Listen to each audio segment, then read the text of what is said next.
Assalamualaikum warahmatullahi wabarakatuh. Kembali lagi dengan channel kita Gembel Eli Official. Hari ini kita kedatangan Atari Gauti Ardi.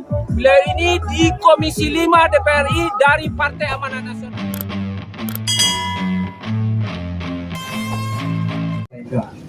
Di Sonsong Sile nan Jogalomba Ando Ramila Parale Gado.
Barabah lalu bala mati. Sairiang salam nanti samba dan lalu salam kembali. Burung nurak si burung nuri, manari-nari atai pamata. Siriah galak hinang badan, pancalia apa ibu sarator mengenal Allah datang. Urang sekolah babaju gani, hendak kabalai hari sanju. Buka caranya, cabi alas ini. Tando di hati baik asam.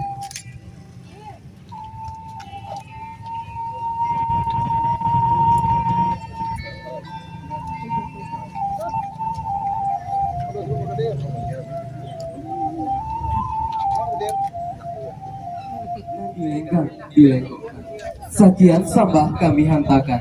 Uraklah langkah nak ke dalam. Kami mairian di balang. Alhamdulillahirrabbilalamin. Wassalatu wassalamu ala asrofil anbiya'i wal mursalin wa ala alihi wa sahbihi ajma'in, amma ba'du. Bapak Ibu, bagi yang belum kenal kita kenalan dulu ya. Perkenalkan, nama saya Atari Gauti Ardi. Saya saat ini diamanahkan oleh masyarakat Sumatera Barat untuk menjadi wakilnya di DPR RI.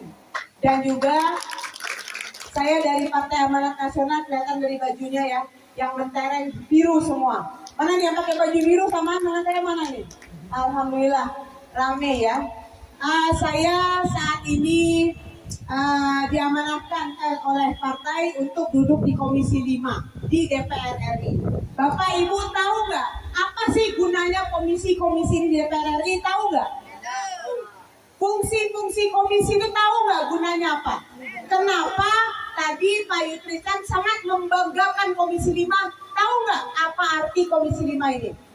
Jadi Pak, Bu, ini belakang kelihatan saya nggak ya? Belakang?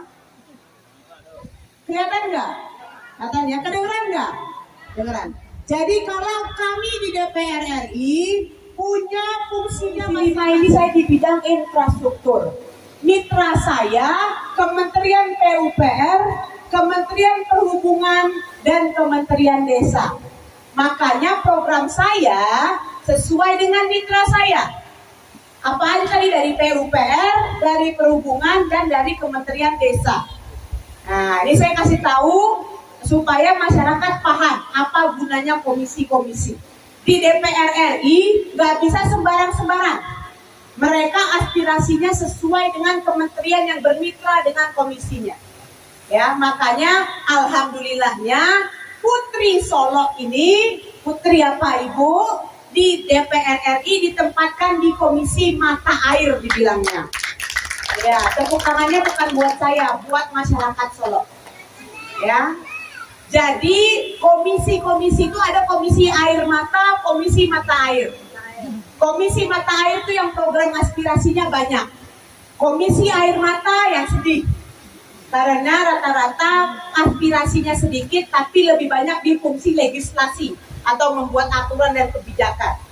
Ya, kalau saya Komisi 5 banyak program-program padat karya yang menyentuh langsung ke masyarakat dari Kementerian PUPR. Program dari saya melalui Kementerian PUPR yang paling terkenal itu bedah rumah. Ya, ibu-ibu tahu apa-apa tahu bedah rumah? Ya memang pasti tahu, karena kemarin ramai banget diakui, diklaim sana sini. Nah ya, ini mau masuk tahun politik, sebentar lagi akan banyak caleg-caleg DPR RI yang masuk ke sini atau udah masuk mungkin, mulai membicarakan klaim sana sini. Yang namanya program dari Kementerian PUPR, aspirasi dari anggota Komisi 5. Komisi lain tidak bisa. Seluruh program Komisi 5 dari Kementerian melalui Putri Bapak Ibu, yaitu yang namanya Atari Gauti Ardi. Kalau untuk Kota Solo dari tahun 2020 itu ada program Kotaku, sudah masuk. Ada waktu itu masuk Kotaku sekali.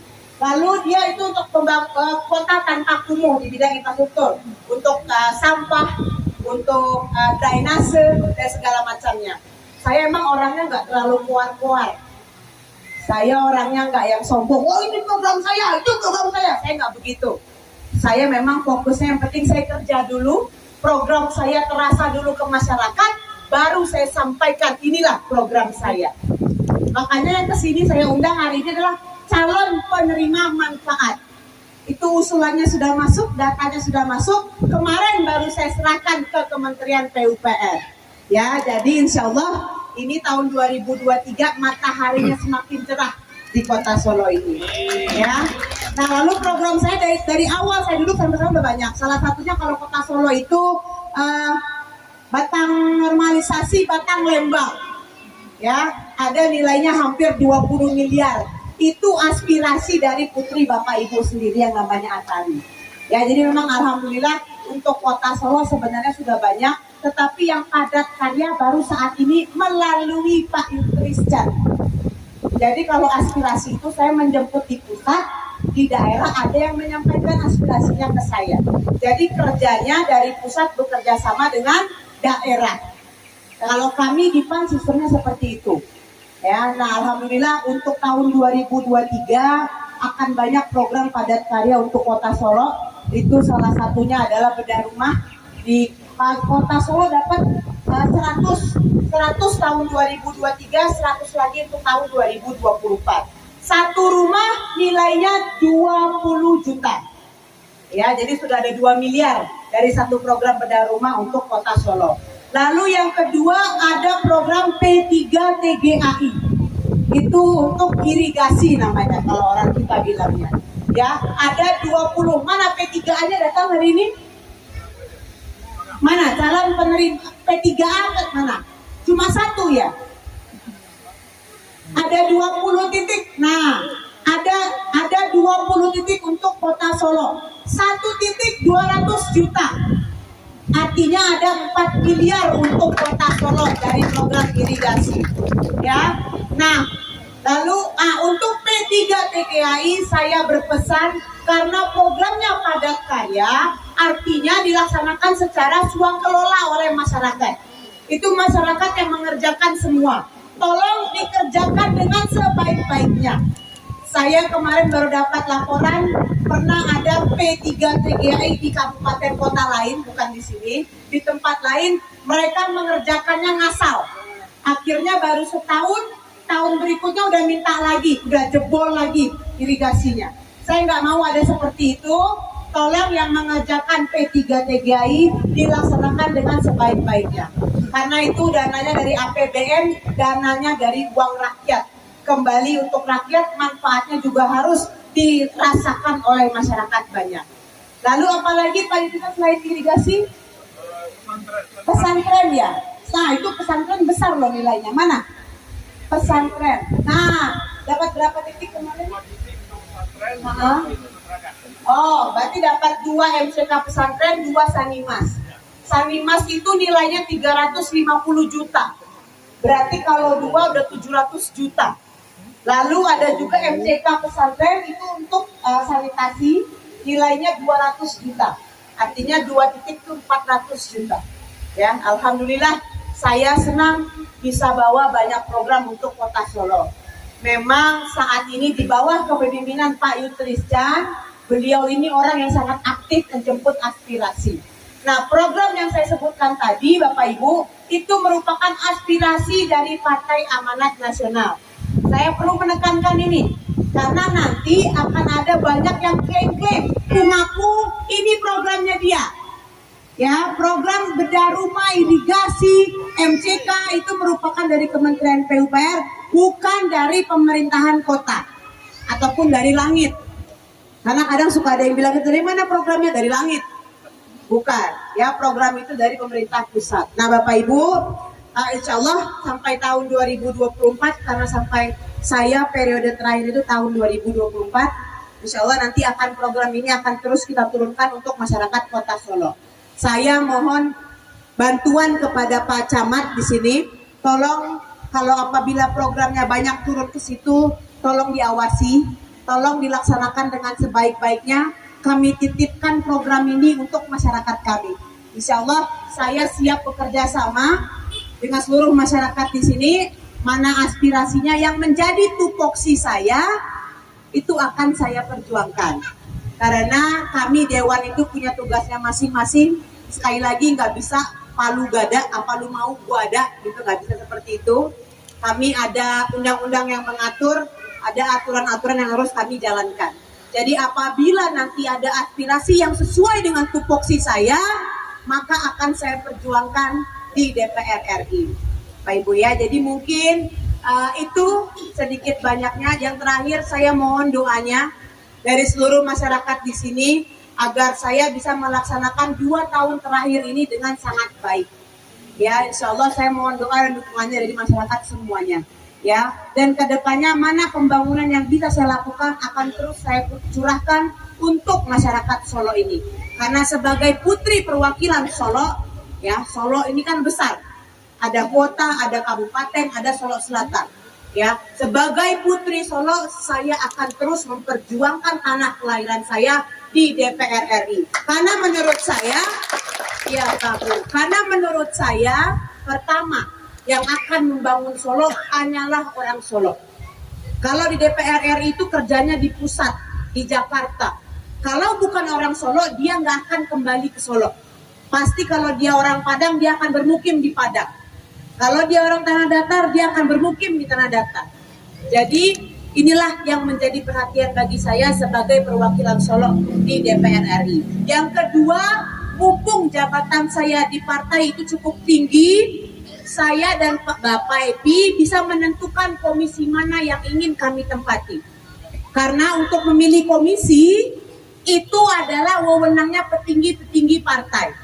Makanya 14 anggota DPR RI dari Sumatera Barat ini yang duduk di komisi-komisi mata air bisa dihitung oleh jari.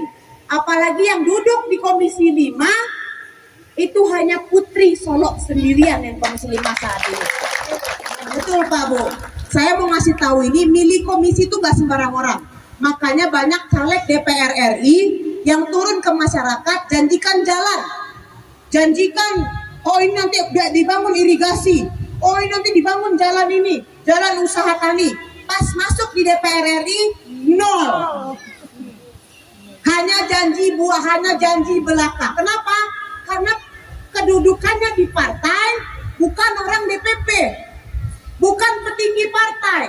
Akhirnya saat terpilih jadi anggota DPR RI, komisinya dipilihkan oleh partai. Akhirnya dapat komisi-komisi yang air mata. Ya, jadi itu saya kasih tahu. Jadi besok kalau mau milih anggota DPR RI, pilihlah jabatannya yang tinggi di partai. Supaya apa? Bisa menentukan komisinya. Karena kalau nggak bisa menentukan komisinya, akhirnya image-nya di masyarakat adalah hanya janji palsu. Padahal memang bukan komisinya yang ngurusin. Saya ngasih tahu ini ke masyarakat supaya membuka masyarakat kita bagaimana konsep atau sistem di DPR RI, di partai-partai pusat itu seperti itu. Ya, jadi yang sekarang untung itu bukan saya. Yang untung itu masyarakat saya. Insya Allah saya masih muda, saya mewakafkan waktu saya, tenaga saya untuk membangun kampung saya ini. Karena dulu Solo tiga-tiganya sempat menjadi jaya, sekarang sempat agak-agak drop sedikit. Insya Allah kita bersama-sama akan membangun kampung halaman kita. Itu membangun bersama-sama, itu menyelesaikan. Mudah-mudahan program ini dapat betul-betul dirasakan dampaknya oleh masyarakat Kota Solo. Terakhir, kami selaku pembawa acara, waktu kasih Tuhan yang mengalir dan tangan Tuhan yang turun, kami menyampaikan permohonan maaf yang sebesar-besarnya. Wassalamualaikum warahmatullahi wabarakatuh.